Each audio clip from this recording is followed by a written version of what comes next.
శ్రీకాకుళం అరసవిల్లి సూర్యనారాయణ మహాక్షేత్రం. ద్వాపర యుగంలో సూర్యనారాయణ స్వామి విగ్రహం బయటపడటానికి అసలు కారణం ఏమిటో ఈ వీడియోలో తెలుసుకుందాం. ద్వాపర యుగం చావు బతుకులో నీటి కోసం ఎదురు చూస్తున్న ప్రజల రోదనతో బలరాముడు తన నాగలితో నేలను చీల్చగానే భూమిలో దాగి ఉన్న జలశక్తి నేలపైకి వచ్చింది. అదే నేటి మన నాగావళి నది. ఆ పవిత్ర ప్రవాహం పక్కనే ఈ నేలను రక్షించేందుకు శివుడు ఇక్కడే నిలవాలని బలరాముడు ప్రార్థించాడు. దేవతలంతా చేరి ఉమారుద్ర కోటిలింగేశ్వరుని ప్రతిష్ఠించారు.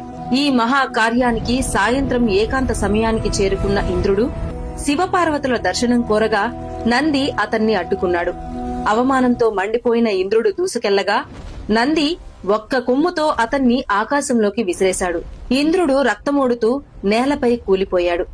అప్పుడు ఒక అగ్నిజ్యోతి అతని ముందుకు ప్రత్యక్షమైంది. అది సూర్యుడు. కలియుగంలో భూమిని రక్షించేందుకు నేను ఇక్కడే కొలువవుతాను అని సూర్యుడు చెప్పాడు. నువ్వు పడిన నేలను వజ్రంతో చీల్చు, నా నిజరూపం బయటపడుతుంది అని సూర్యుడు చెప్పారు.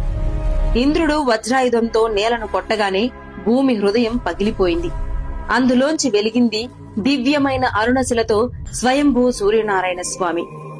ఆ విగ్రహం వెలసిన క్షణంలోనే ఇంద్రుడి శరీరంలోని ప్రతి గాయం, ప్రతి నొప్పి ఒక్క క్షణంలో మాయమైపోయింది. అప్పటి నుంచి ఇక్కడికి వచ్చే భక్తులు కూడా తమ రోగాలు, బాధలు ఇక్కడే వదిలేస్తారని ఈ క్షేత్ర శక్తి నమ్మకంగా మారింది. ఇంకా అద్భుతం ఏమిటంటే ఏడాదికి 2 సార్లు మాత్రమే, మార్చి మరియు అక్టోబర్లో పొద్దున్న తొలి సూర్యకిరణం గర్భగుడి చీకటిని ఛేదించి స్వామి పాదాలపై పడుతుంది.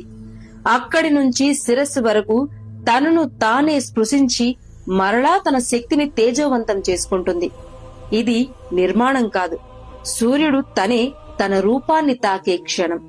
కృష్ణావతారం ముగిసిన తర్వాత కల్కి ఉదయించే వరకు ఈ భూమిని రక్షించేందుకు వెలసిన ఏకైక మహాక్షేత్రం శ్రీ అరసవిల్లి సూర్యనారాయణ స్వామి క్షేత్రం.